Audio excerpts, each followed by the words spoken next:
Yes. My computer for some reason won't open. Okay, hey everybody, welcome to the Angel Tarot Show. I have a very special guest that I'm excited to have on board. So my guest and I go back. Even though we live on different continents, we have been through a lot together because of weird things that happened in our lives that interconnect. My guest, of course, is the amazing moon goddess Yasmin Boland. And I had the wonderful opportunity of when I got to the I Can Do It event that just happened in Tampa. One of the very first people I got to spend time with was Yasmin, and she wound up sitting right next to me at the author's dinner on Friday night, yeah. And so we had a lot of time to catch up. And then there's this thing that you can do that they affectionately call it, I can do it, called party hopping. And it's where you want to go to all these different seminars that are happening at I Can Do It, but you can't do them all. It's impossible. There's literally 4 or 5 going on at any given moment. And so I wanted to go party hopping after my event was over with. And so I went to Yasmin's thinking I would spend like 10, 15 minutes and then I would party hop. I was there for 90 minutes. I couldn't make myself leave. So I'm really, really sorry to Robert Holden and to Nancy Levin and to all the other people whose parties I did not hop because I could not hop myself out of Yasmin's. So, hey, girl, how are you? Oh, Radley, that is such a lovely thing to say. Thank you so much. And I know that, all those other talks would have been amazing and very tempting. So I'm very touched. Thank you. I'm glad you were there. I've watched you in action many times, actually, so it's nice that you were there for me. I loved it. I was so happy to be there for you. It was really, really fascinating and insightful. So today we are going to be talking a lot about the moon. Actually, you know what? I have learned that one of the things that is so awesome about this podcast, Yasmin, is we are constantly finding new people. That's one of the things it does, is it brings in new people. So I really shouldn't be so casual as to know that everybody knows who Yasmin is. So tell people who Yasmin is, okay? Okay, so I'm Yasmin Boland. I'm an astrologer. I'm a moonologer. I'm the world's original moonologer. I came up with the whole moonology concept 25 years ago. I wrote about it for a long time. Eventually, I wrote a book about it for Hay House. And I'm the creator of the Moonology Oracle cards, which you may or may not be able to see. I have, there they are, which I love. And yeah, I'm an ex-journalist. I'm an ex-TV producer. And I guess my mission really with Moonology is to show people that if they really want to create their life, if they really want to change their life, if they really want to get through a rough period, then honestly the best thing you can do is to work with the lunar cycle, the new moon and the full moon at the very, very least. So hopefully we're going to talk a little bit about that today. Oh, by all means, we're totally going to talk about that. So if you are listening to this, you're listening to it via mindbodyspirit.fm. If you are watching it, hey, on YouTube. And you may see this other places, but we're so happy to have you here. So moon cycles, let's talk about a moonology for dummies. Okay, let's pretend that you wrote a book like that. I love that. Well, what would that look like? Well, hey, honey, take it. If maybe it is a book. Thank you. And I love that. So Moonology for Dummies would look like this. So every month, or moons, because the word month comes from moons, the moon spins around the earth as the earth spins around the sun. And when it gets to 2 particular points, it gets to exactly the same point on the zodiac when it goes to the new moon. And then when it's exactly on the opposite side of the zodiac, we have the full moon. And those are really the two pillars of Moonology. And what we do with Moonology is we set intentions and make wishes at the new moon, and we release at the full moon. But you know what, Radley? Can I just be a little bit cheeky here and say we were going to do a meditation? Oh, yes, we were. Because Yes, I'm feeling a bit like something's not right. And I'm thinking, I know what it is. We haven't done our meditation You're yet. right. You're right. I got all excited because you're here. By the Me way, too. so are a lot of your students. So we're seeing in the chat people saying things like Moonology Daily Planner realigned astrology back into practical use for me. Debbie says I am a certified Moonologer. I'm so excited that Yasmin is here. Laurie is saying, I love that course, the Certified Moonologer. So your students are here too, not a surprise. Yay. Hi, guys. Okay. All right, so yeah, let's do that whole like a meditation thing. I'm going to start and then I'm going to hand it over to Yasmin, okay? Okay.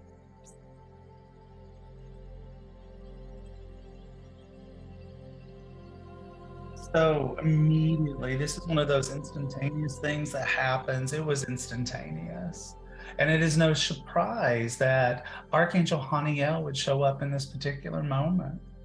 Archangel Haniel, the archangel, is practically a goddess of the moon, the archangel of feminine issues, but also our psychic and divine special gifts. This whole element, this whole aspect of understanding and embracing the feminine and ways in which can have sometimes been lost to us, to our detriment, to our downfall.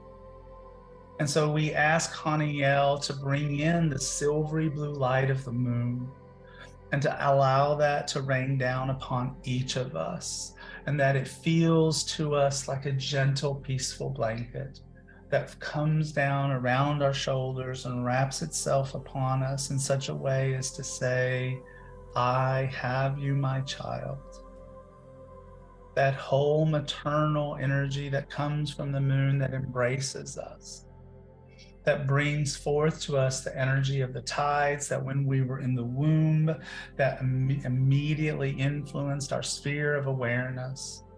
And even now, as we are in the womb that is the planet Earth and our experience, this illusion, we still feel that energy. We still feel the watery energy of love and the watery energy of intuition. Haniel reaches out her right hand to bring in her brother, Archangel Raguel, the friend of God. And here we have the space where the ability to make connections with other people blends with the energy of maternal energy of allowing us to have the emotional connections that we desire to have. Raguel to bring forth in front of us this whole aspect of, here are people that work for you. This is your tribe. Let me bring you your tribe. Let me bring you the relationships that will bless you. And Haniel saying, and I will bring the connection. I will bring the heart-to-heart emotional touch that belongs in this relationship for you to make it to soar. And so these two wonderful archangels stand hand in hand in front of us with our guardian angels on either side. And Archangel Michael floats above, throwing his sapphire blue light in a bubble around us so that we can feel perfectly safe and protected in all ways.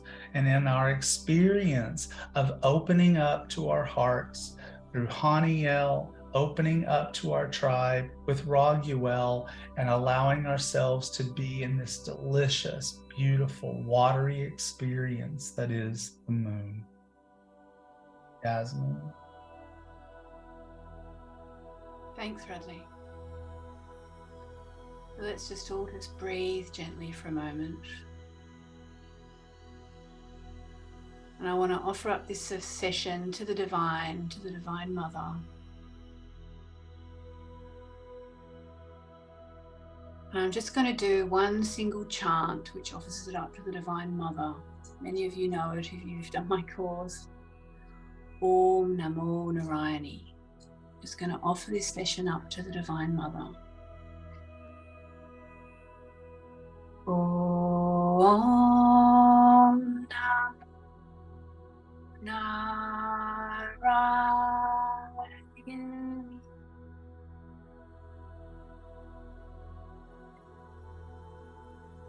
And I'm feeling some goddess energy coming in as well.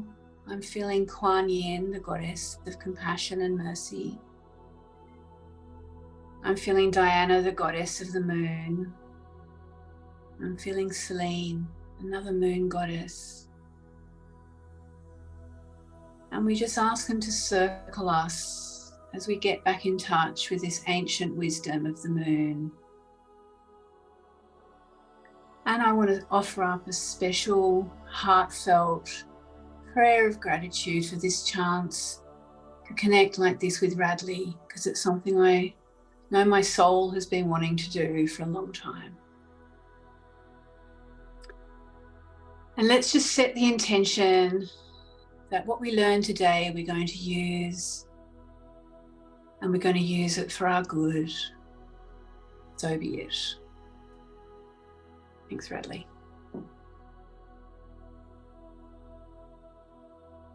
So we bring our attention back into the space, back into the here, back into the now.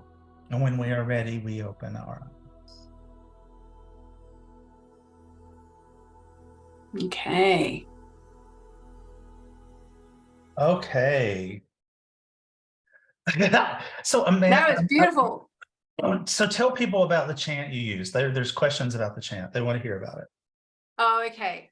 So the chant is Om Namo Narayani, and it's Sanskrit, and it comes from an Indian ashram. Well, it comes from India, from an ashram that I've been going to on and off for about 16 years now. And I'm actually just going to say up front, you know, I've been told, be careful chanting in Sanskrit because you're not, you know, Indian, for example. And I didn't even think of that when I just did it, because it's just part of who I am. It means I surrender to the divine, or I surrender to the divine mother. Specifically, in India, all over India, they chant Om Namo Narayana, which is the masculine version, but I do Om Namo Narayani, which is the goddess version.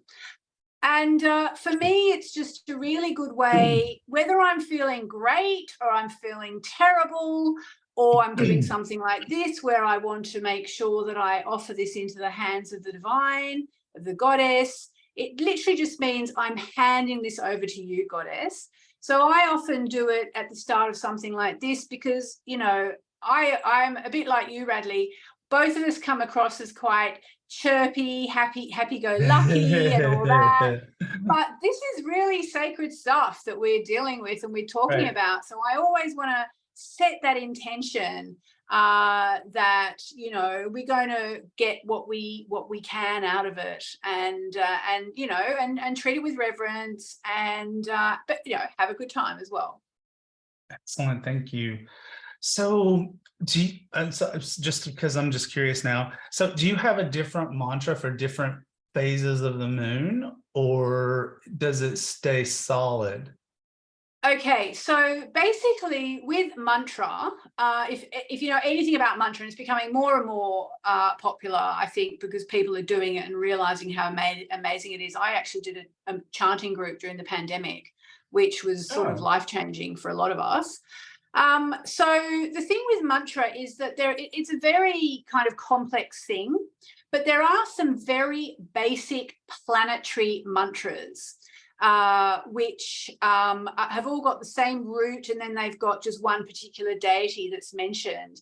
And they can be chanted by anyone, but they're planetary mantras. So you can't, you know, do any harm by doing them or whatever.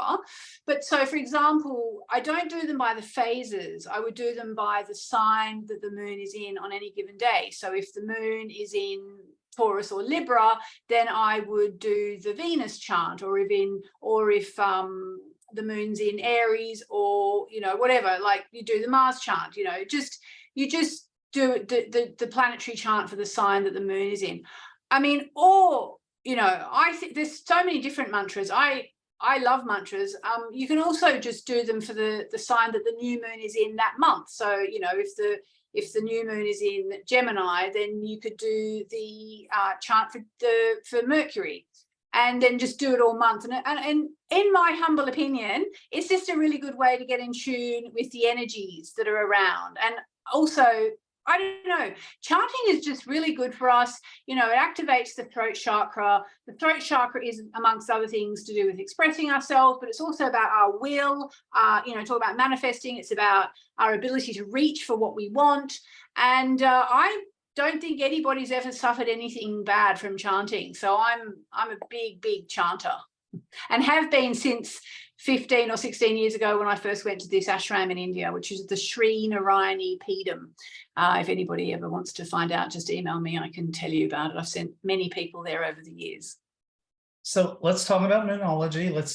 In particular, one of the things I know that this group is really interested in is working with the moon to manifest what their desires are. So I know they're really interested in that in particular, but let's talk about Moonology. Let's talk about the concepts of the phases of the moon and how that lends itself to manifesting. Okay, so I mean, you almost can't talk about Moonology without talking about manifesting. Because Moonology is really about getting in tune, aligning yourself with the moon, with the sun, with planet Earth. And when you do that, once you start to get in alignment, you actually almost can't help but start to manifest more deliberately.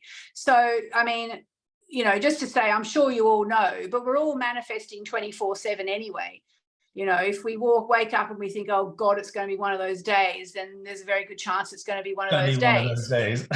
And if you wake up and you think this is going to be an amazing day, then you're definitely going to have a better chance of having an amazing day because you're going into it like that. So we're all manifesting 24/7. But the idea with Moonology is, I suppose, number one, it kind of taps into very ancient traditions of women. And some enlightened men, as I like to say. But, you know, if anybody who's studied astrology, which I know you have, Radley, you know, you go back a couple of 100 years, and any texts whatsoever about astrology beyond, you know, any time practically before the turn of last century were written by men. Just men. And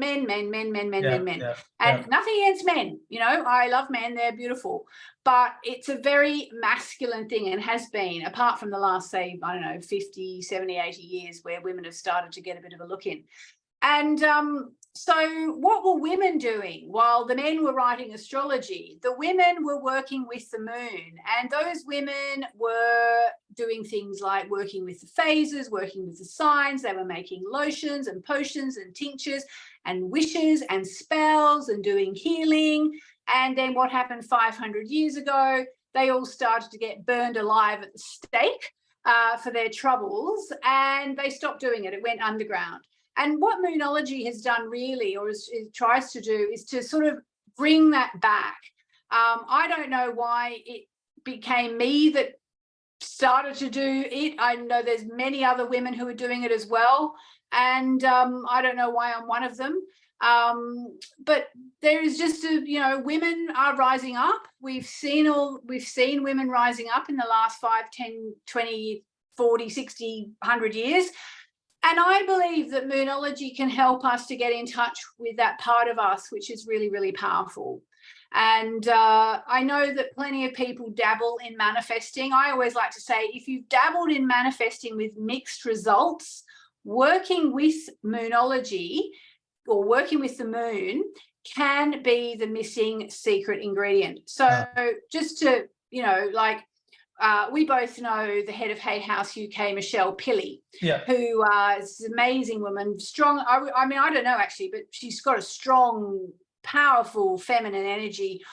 She lives in a place called Dartmoor, and I secretly suspect she might be out there at the full moon and the new moon doing magic on Dartmoor, under the sky, under the night sky and all that. I don't know if she is or not. Sorry, Michelle, if you hear this and you don't do that. But she's sort of got that energy, and there's that really primal feminine energy that's all about sending intentions out to the universe and tapping into your powers. And that's kind of what you can do with the moon and with Moonology. And that's what women literally did for millennia. And, you know, they drowned us and hanged us and burned us alive at the stake because they didn't perhaps want us to be in touch with our powers, because, you know, we became too powerful. And Moonology, working with the moon, you know, the book came out in, I think, 2016 and has been in the Amazon astrology bestsellers ever since. And I think that's not just because it's a good book, and it is a great book. And, you know, I have Hay House a lot to thank for that because they very much helped me shape it. But also because I think that the time is right and people are ready to tap into their powers. And Moonology helps you to do that. And it gives you a framework for manifesting, because it is quite daunting when you say, you know, I want to manifest something. But Moonology really breaks it down into really, I mean, you can break it down as far as just two halves, which is the waxing cycle of the moon, which is new moon to full moon, and the waning cycle of the moon, which is full moon to new moon. It gives you a framework to sort of hang your wishes off. So shall I run through the basics? I think that would be very helpful, especially to people who are listening to this or watching it, who are completely new to this whole concept. We should share with them. All right, so let me try and keep it really, really simple. So the simplest way to learn about working with the moon to manifest is to understand these two basic lunar cycles, which is the waxing cycle and the waning cycle. All right, so every month we get a new moon and a full moon. And as I said, the word month comes from moons because it's a monthly new moon and a monthly full moon. And I remember not even knowing that. I remember when I first started looking into all this and going, oh, there's another full moon. Oh, there's another full moon. They don't teach you that there's a full moon every month, or they didn't teach me in my school. So the new moon starts the waxing cycle. So the way I like to say it, because it helps people, you know, do you remember the Karate Kid? Yeah. So it's not wax on, wax off. It's waxing cycle on, waning cycle off, waxing cycle on, waning cycle off. So basically, waxing cycle on is when you are on, when you are going for it. You set your intentions at the new moon. At the first quarter moon, you probably come up to some issues and you work through them, and then you get to the full moon. So it's a 2-week cycle. And so you set your intentions at the new moon and you work towards it. You give yourself tasks. I know I need to do this to manifest this. And you do what you say you're going to do, and you face your challenges. And then eventually you get to the full moon, 2 weeks later. And so the full moon is very much, for one thing, it's very much the time of the goddess. And at the ashram in India where I go, they have a massive celebration, like literally 10,000 people or 15, 20,000 people turn up to this little village in the middle of nowhere, and they do a big procession through the street and they burn stuff and all this every full moon. But it's very much a time to offer everything up to the divine. So we were talking about the chant Om Namo Narayani, I surrender to the divine, or I surrender to the divine mother. And it's very much the time to do that. So whatever hasn't worked out for you in that 2-week period of the waxing cycle, anything that you're kind of wanting to manifest which hasn't manifested yet, you just hand it over to the divine and you say, okay, you know, whatever, if this is not meant for me, I hand it over, I surrender. And surrender doesn't mean I give up. Surrender, I always want to use this analogy, which I'm not sure if it's a slightly weird one, but I always, God forbid, goddess forbid, you get arrested at the airport. What do you have to do? You have to surrender your passport. Right. And to me, that's kind of a bit like the surrender I'm talking about. It's about you just hand over your problem. You hand over whatever hasn't worked out. Okay. And you do release work, you do breath work, you do tapping, I do a fire yagam every month, actually on Facebook, on the Hay House Facebook page. I get out in the garden, I light a fire, and we chant, and whatever hasn't worked out, we just offer it up to the divine, okay? And so then as soon as you've had the full moon, you move into what's the waning cycle. So remember, it's waxing cycle on, go for it. Waning cycle off. Let it go. And so then you have 2 weeks where you just try to breathe out, okay? Try to come to terms with what is. Have a think about what you still really want. If you've had any big learnings, share your learnings and try to make peace with where you are in the world. Try to let go of any upsets that have happened that month. The thing to remember with manifesting, and it's so important to remember, is that, you know, basically what we put out is what we get back.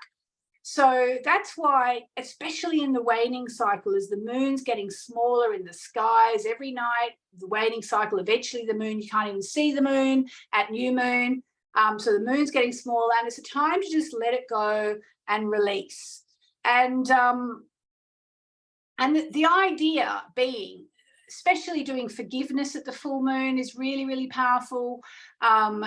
Reason being that when you won't forgive someone, you're kind of stuck in what happened. And I know that some people have been through some really terrible, terrible things, but as our old friend Doreen Virtue used to say, just because you forgive someone doesn't mean what they did was okay. It just means you've decided to let it go. And, you know, so you kind of, that's really the work of the waning cycle. So you clear yourself out energetically, try and just fill up with gratitude, and then start it all again at the next new moon. And, you know, it goes on and on and on. You'll be surprised how fast it rolls around. And what I always say to people is, if you want to start to do this, go in baby steps. Just go in baby steps, because people don't understand, you know, you can't just do like that. You know, some people can, but, and sometimes it happens by accident. Sometimes you do that thing that people call a quantum leap into, you know, a whole new way of being. Sometimes for better, sometimes for worse. But if you set yourself baby steps at the new moon, what do you want to accomplish? So not, I want to lose 20 pounds. What about, I want to lose 2 pounds? And, you know, or the example I give in my book, Moonology, it's a good example. It's very materialistic, and I know that it sort of clashes with some people's, you know, money issues, but I'm just going to give it anyway. Just say, because it's a good basic concrete example, just say you want a brand new red Mercedes. I probably talked about this at the workshop in Tampa, actually, Radley. But just say you want a brand new red Mercedes, and right now all you've got is nothing. Don't even have a bike. So, you know, first of all, you want to manifest an old second-hand bike. Then you might want to manifest a slight less of a bone shaker bike. And then you might eventually get up to a really good bike, and, or, you know, you might be able to jump to a really old second-hand car. And then you manifest a medium second-hand car. And then you manifest a new car, but not a Mercedes. And eventually you might manifest a second-hand Mercedes. And then eventually you get yourself your brand new shiny red Mercedes. Now, I know it's a very materialistic example, but it's a really good one to show you about manifesting in baby steps. And there's 2 reasons for that. Number one is it's the way it works anyway. It's very hard to go from absolutely nothing to a brand spanking new shiny red Mercedes in your driveway. The other thing it does, though, that it does so well when you take baby steps, is it actually shows you your power. And once you start to see, oh my God, I manifested that. Oh my God, I manifested that. Oh, once you start to see that, then your confidence in yourself increases. And, you know, as they say, and it's very, very true, the biggest killer of manifesting is self-doubt. So if you can take your baby steps and you can go along and you start to see that what you're doing is working, that's when you start to realize, oh my God, I can actually do this. I'll just add one other little caveat. You know, the one thing to be careful of in manifesting, never try and manipulate anyone else. So manifest yourself, don't try and manipulate other people. I used to make the joke, it's probably about 20 years out of date now, but, you know, you can't manifest George Clooney as your boyfriend, especially now because he's married. You know, you have to allow people free will, you know. So But what you can do for yourself, you can do whatever you want. Oh, here we go. Janet says, I manifested my dream car. There you go. People do it all the time. And, you know, it's like if you can. So again, with the manifesting at the new moon, that's a whole kind of thing in itself. But you want to be able to do things like affirmations that you really believe, visualizations, you know, drawings, but also a to-do list of what you can do in the next 24 hours, the next 3 days, the next week, the next 2 weeks. You know, it's really, it's sort of like, it's part woo-woo and part work. And Right. once you start to do it and you start to see it unfold in your life, it starts to blow your mind. And for me now, I'm more surprised when things don't manifest in a way than I am when they do. You know, it's funny that you said that, because one of the ways that I describe this whole concept is I call it going to the faith gym. And it's like, you don't go to the faith gym and immediately bench press 700 pounds. You go to the faith gym and you bench press 10 pounds. Yeah, great analogy. Right. It's not, and you think, you know, it's like you build yourself up. Just the other day, I had this hair appointment because I had this big photo shoot. Oh my God, 5.5 hours. Let's not go there. But it's like I had this big. I thought your hair was looking rather fresh. What? Oh, yes, it does. So I had this big, thank you. I had this big photo shoot, but the only time that my guy could get me in was at 3 o'clock in the afternoon. And I was like, I was like, that's going to really mess up the middle of my day. And I thought, wouldn't it be cool if he had a cancellation? And so I texted him and said, if you have a cancellation, let me know. And then I thought to myself, it's like, I can do this. I can manifest something as simple and easy as a cancellation. I can do that. And within an hour, I got a text from him saying, I had a cancellation. Can you come now? And the thing about it, though, that I think is so important is the release. It's like if you try to manifest something and you are holding on to it like this, I feel like the energy can't move. It's true. You know, with Jeffrey, it was like, I'd like to manifest a cancellation. I don't want to cause any trouble for anybody. You know, no big deal. It's just, if there's a cancellation, I'd like to have it. And then I'll let it go I think it's part of the key, because it's like not holding on to it. It's like going, I will be fine either way, because one of the things you said was the biggest surprise is when it doesn't manifest. And yet, because the universe loves us, when it doesn't manifest, it's almost always because there's something better, or we would have been sad if it had. Yeah. And I think that's what you've just said also just ties it a little bit to the whole idea of Om Namo Narayani, of surrender, of release. And it's something I really got when I went to the ashram for the first time. I think it was about 2005. And I just suddenly understood that it was about surrender. It was about letting go. And it's so easy to think that, you know, manifesting is all about the wishes that you make at new moon. If you're doing Moonology, it's all about the wishes. It's all about how, gosh, I've got to, you know, I mean, I remember at one point, you know, working out all my best directions in feng shui and sitting in the right direction while I made my wishes at the exact moment of the new moon and all that. And that's all great. But that was probably 20 years ago now, maybe 23, 24 years ago. I think now the secret source, SOURCE, the secret source is the letting go. It's the release that we do at the full moon. So we think it's the new moon wishes, but it's actually what is making this system work. And I've been testing this system for 25 years or whatever now. Can't believe it's 2023 and a half. I've been testing for a long time. I honestly think there we go, Joanna likes secret source. It's the secret source.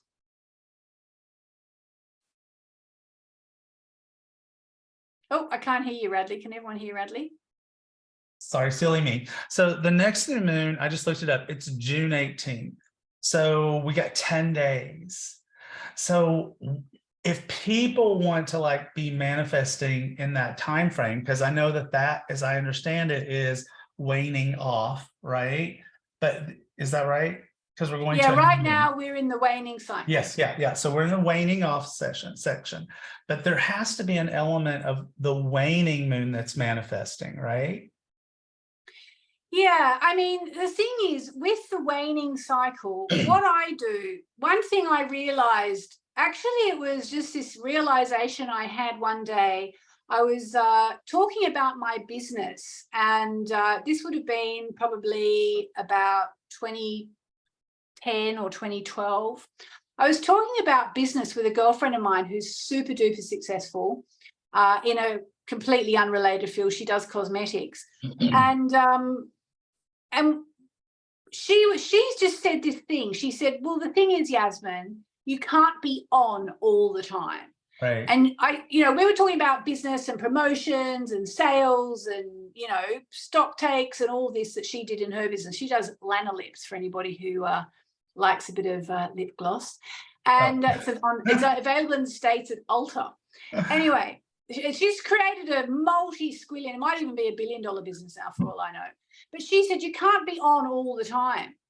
And that hit me so hard in the face. And it was like, yes, that's right. And that's why we need to try and be a little bit easy on ourselves in the waning cycle, because you can't be manifesting 24/7. You mentioned Gabby Bernstein before we started recording, I think. But, she talks about manic manifesting, where you're just like, I've got to have it, I've got to have it, I've got to have it. And in a way, that's the risk with not taking the waning cycle off, if you can, a bit. It doesn't mean that you can't, visualize or meditate. I was visualizing and meditating this morning, but just sort of be aware that it's the waning cycle. So try and go easy on yourself. Don't necessarily start anything new in the waning cycle. It's better to close things, close things off, and let things just fall away. So you still manifest, but it's almost like time to try and make peace with what is, because there is a certain amount of release that comes with that. And as you said, it's when you won't let go that something becomes very hard for it to manifest. Right. So you are not just a moonologist, you are also an angel girl. So let's talk angels for a second, because I've actually just spied my angel book on the other side of the room. Can I get it? Yes, grab it. So she's an angel girl. So that's one of the reasons why I love to have her on while we talk about angels and manifesting. So this month is all about Archangel Raguel, the friend of God. And but it's like you can't 100% plan this stuff, right? So who was the first archangel that showed up was Haniel. So it's like, here we have two very different archangels, I think. And so Yasmin wrote a book on the astrology with the archangels. And so I have been asked this before, Yasmin, and I have never had the chance to ask you. Here we are.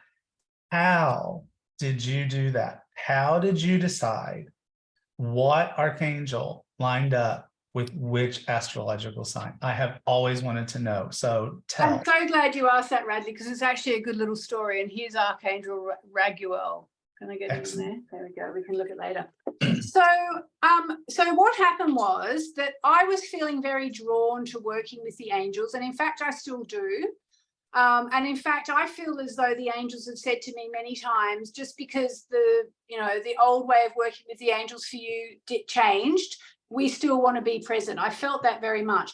So it started with me thinking, I really want to write about angels, and then discovering that there were some traditional associations with angels and astrology and the different signs. And then I happened to be having a coffee with Leon Naxon, who's the head of Hay House Australia. Yep. You know Leon really well. Oh yeah, I surely do. Yeah, amazing guy. And I said to him, I want to write about angels.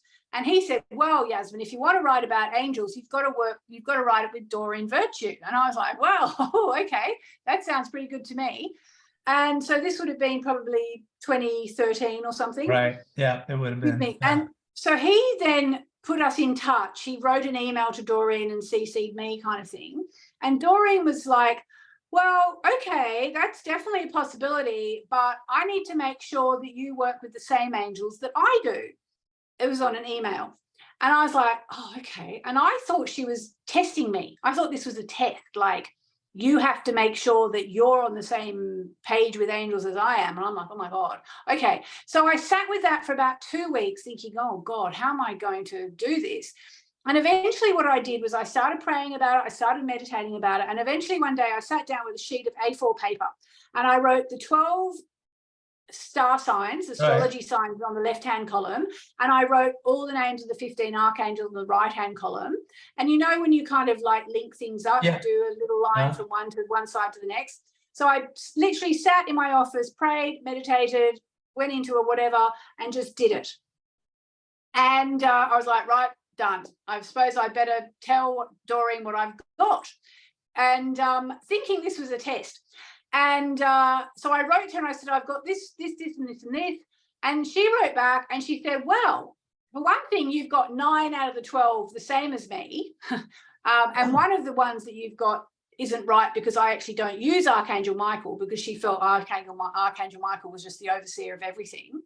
So that was pretty amazing. And the other thing was, she said, but I wasn't testing you. I've actually written about them in a past book, and I just wanted to make sure that you felt the same connections. So then she said, but I suppose, 9 out of 12 is pretty good. Let's write a book together. And that's how the book came about. That's so amazing. So you literally just meditated and went this one to this one, that one to that one. Yeah.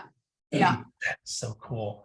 That is so cool. Finally, I've answered this question, people. You can, so now you know. So what about Haniel? What did you put? Because there's 3, obviously there's 3 that are missing. Is Haniel one that's not associated with an astrological sign? No, and I was very much sort of dictated to by Doreen about what I could and couldn't put in there. And, because she was so huge, I would not really have argued. I slightly argued the case for Capricorn, because, Capricorn is ruled by Saturn. They've already got it tough as it is. And I felt very strongly that Archangel Michael should be associated with Capricorn because of his sword and the sort of, just to me, he felt very Capricornian. But she strongly disagreed. And we went with Azrael just for Capricorn. Haniel was not included. Neither was Raphael, who I've always felt goes with Sagittarius for some reason. Couldn't really. Curious one to leave out, but okay.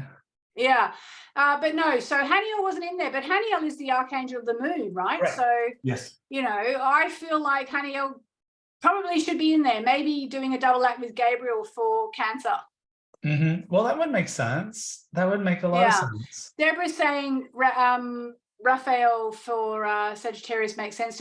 The other one I've always thought that Raphael would go with is Chiron, because Chiron is a healer. Right. Exactly. Yeah. The wound. Yeah, but Raguel is Sagittarius. I think I knew that actually, and yes, I think I knew that. Yes. So let's talk about them from the standpoint of, I think anything Saggy is manifesting, but that's just me because I'm quintuple Sagittarius. Oh, right. Unless I just had my astrological chart done. I have it done twice a year, and my progress chart. I now have 7 planets in Aquarius in my progress chart. 7. I mean, it's like I held the chart. I got the chart from my astrologer. I held it up and said, "This scares me." It's like, what is that? Yeah, well, very good time for you to be online, amongst other things. Yeah, that's true. That's absolutely true. So when I think of Raguel, one of the things that I think about is that whole friend of God aspect. And it's not just, oh, gee, I feel isolated, or it's been the pandemic, or I need friends in my life. I think about Raguel as being this archangel who can open doors for us, because he's the ultimate, like, putting people together. This whole element of, you want to manifest a book, here's a publisher that will listen to you. You want to create a relationship. Here's somebody who knows your soulmate. And so I always think of Raguel and that element of helping us to manifest from the standpoint of bringing the right people together. I mean, how does that fit for you? Yeah, I mean, absolutely. In fact, in this book, Angel Astrology, we have here a list of all the things that Raguel is useful for, and how it applies with Sagittarius. Because basically, what then happened was Doreen and I would have a conversation once a week about a particular angel, and try and work out why they were so similar. And one of the things is to attract healthy friendships. Raguel is great for that. So what we've got here, Sagittarius life is a game. So Sagittarius life is a game. Well, we see that with you, Bradley. Life does seem to be a bit of a game for you, which is beautiful. And for Archangel Raguel, life is a party, because he's the most sociable of all the archangels. His name means friend of God, and his focus is on peace and harmony with everyone in the world. This is just like the friendly, easy to get along with energy of Sagittarius. Archangel Raguel helps resolve disputes, which is perfect since Sagittarius stays neutral when conflict rages around them. They tend to have a live and let live attitude. Sagittarius sees the bigger picture. It's only when you take a step back you can see the entirety of an artwork, for example. Raguel can help you to step back and see the bigger picture. So, other things, when you want to go and see the world, Archangel Raguel. When you want to be friendly but you're feeling shy, Archangel Raguel, very Sagittarius, call in that fun energy. When you're on the verge of giving up chasing your dreams, call in Archangel Raguel. Well, what is Sagittarius? The eternal optimist. If you need help seeing the lighter side of a situation or the funny side of a situation, Archangel Raguel. And Sagittarius. When you're dealing with relationship conflict, Archangel Raguel. My grandma used to always say, if you're in a big argument with your partner, bring in some humor, because that's what diffuses an upset. So, I mean, there's 20 reasons here why Raguel and Sagittarius go well together, but they definitely are a good match. Yasmin. So I want to leave time for Q&A. So guys, if you have questions, please go ahead and queue up. But before we do that, can you and I just have a little conversation that's just the two of us, the way that we would if we were in Tampa? Nobody else is. Pretend that these people are not here and that thousands of people listening. Nobody's listening. So, girlfriend, is it time to rewrite that book? I'm just asking, is it time to rewrite it? To rewrite it without the influence of anybody else, that it is not about who anybody else might have said. This angel goes to that angel, or that angel can't be included, that there has to only be 12 because there are the sun signs, because there could be Chiron and there could be Charon and there could be whoever else. Isn't it time for the 100% completely Yasminized version of this book?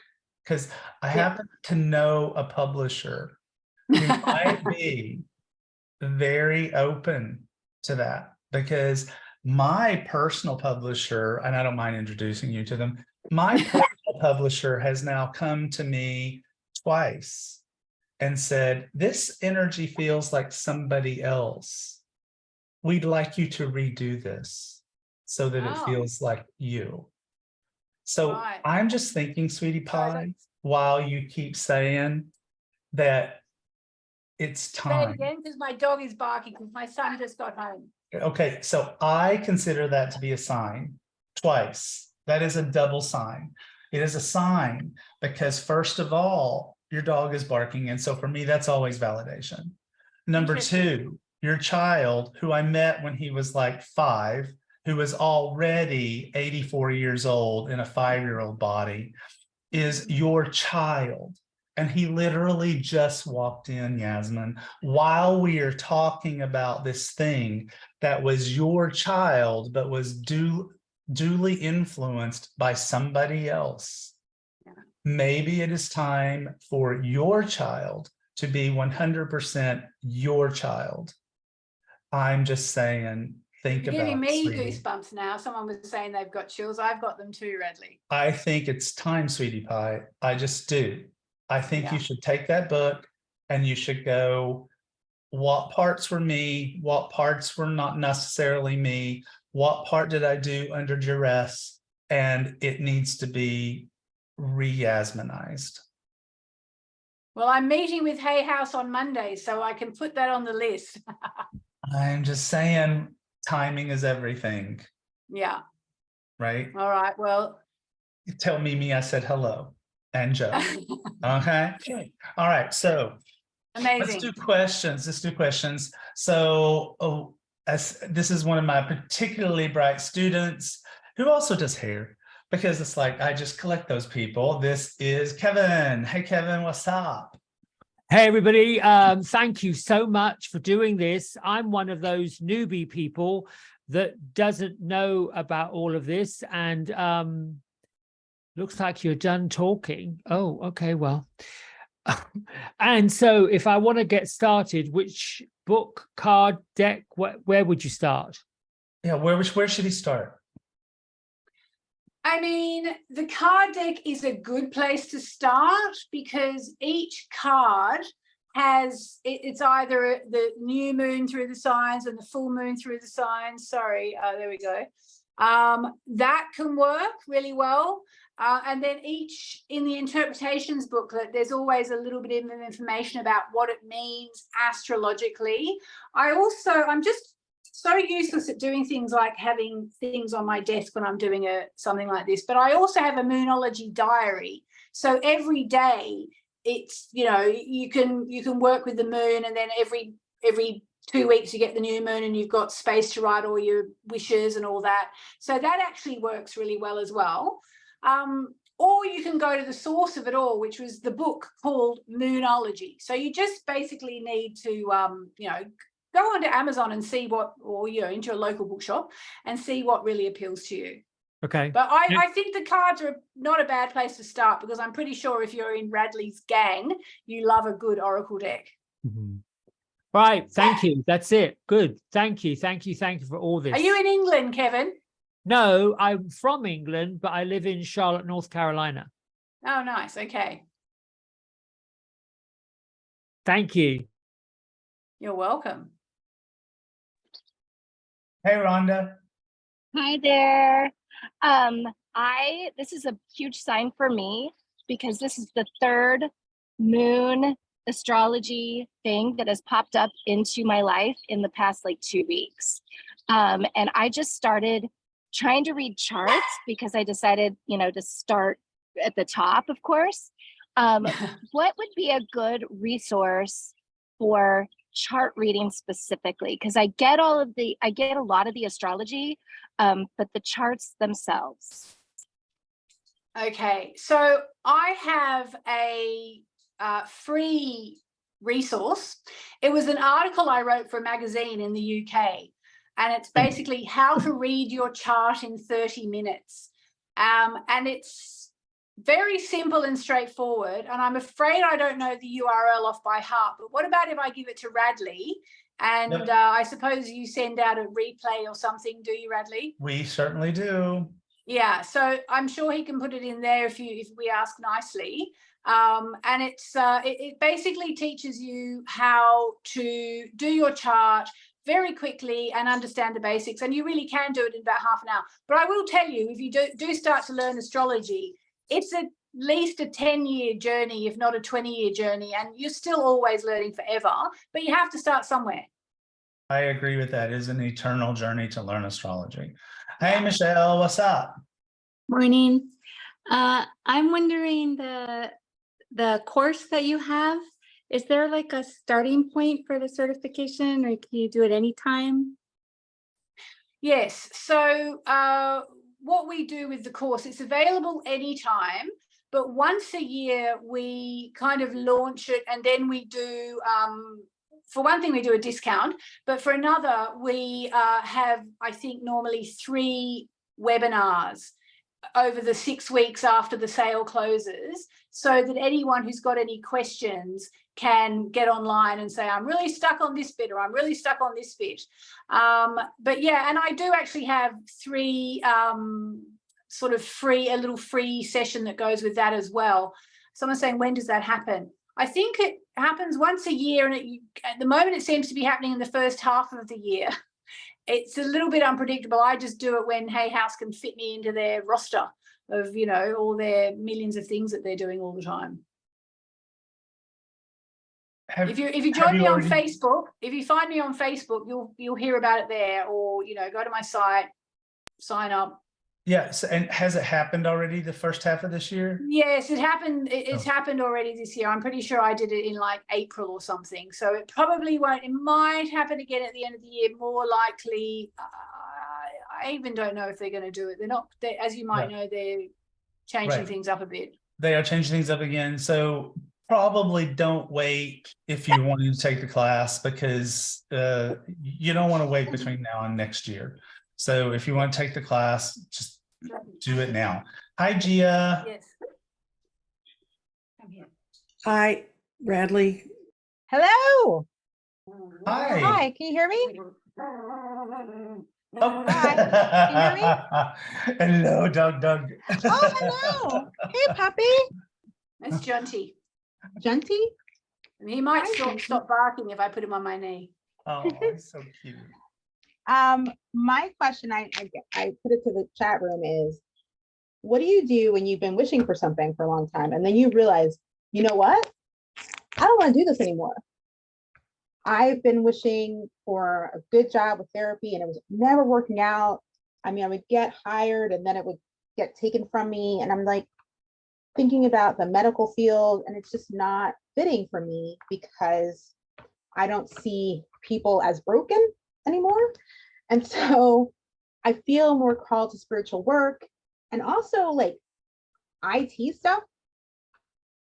And Capricorn is coming into Pluto, and I'm a Capricorn rising. And I'm just like, well, I was wishing for this one thing. Now, what do I do now? Like, what's the right thing to do? Like, do I just write new stuff and start over again? So. Yes. Yes. Yes. Yes. It's just a yes. It's like, Let it go. Just Thank let it you. go. That's the really important thing here, is just let it go. And when things like that happen, it's really weird. You know, I remember feeling like that. This was before I was married. It was maybe, I guess, 18 years ago. There was this guy I was mildly obsessed with. He was, and I went and I stayed with a friend, and I woke up in her place. She lived quite far away from where I lived and where he lived. And so I was in this new environment. I woke up and I thought, this is never going to work out. And instead of just listening to that, which I should have done, I sort of pursued it a bit more until I ran it into the ground and caused myself a whole lot of heartache, you know, because I'd become so attached to this idea. And I should have just listened to that intuition. It's not right. It's not going to work out. So yeah. I would say go with it, because otherwise you're kind of wasting your time and beating your head against a brick wall. And, you know, the fact that you've had this amazing realization that people aren't broken, and you want to, if you do therapy, you want to come from that perspective, you know, that pretty much changes everything anyway, I would think. Yeah. Like, so, I mean, put it in the fire at full moon. Yeah, but I mean, it's like, I think she's right, but I also think that, you know, we're coming to a new moon on the 18th, so then we're going to start waxing on, right? And so why not think about this from the standpoint of waxing on or manifesting the next new epiphany?